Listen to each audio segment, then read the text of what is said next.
मौसम बदल रहा वा, तुसी की करना। तुहानू खांसी रेशा जुकाम की शिकायत आ, तुसी 4 लौंग लेने आ, 2 छोटियां इलायचियां लेनिया वा। तवे उपर तुसी इहनू भुन लेना चंगी तरह। जो ये सड़ के सुआह हो जू कोला वर्गियां बन जूगियां, तुसी की करना, इहनू पीस लेना चंगी तरह। कुट पीस के चंगी तरह इहनू तुसी इहनू इहदा मिश्रण बनाओ। तुसी 1 चम्मच पाना जी अदरक दे रस का, 1 चम्मच पाना जी तुसी शहद का। इनू चंगी तरह घोल लवो। सवेरे अते शाम अद्धा अद्धा चम्मच तुसी लवो।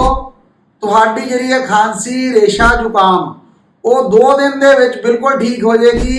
पहली खुराक लैण दे नाल इहदे तुसी बिल्कुल ठीक हो जाओगे।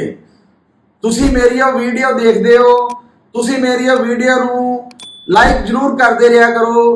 धन्नवाद जी तुहाडा, बहुत बहुत धन्नवाद।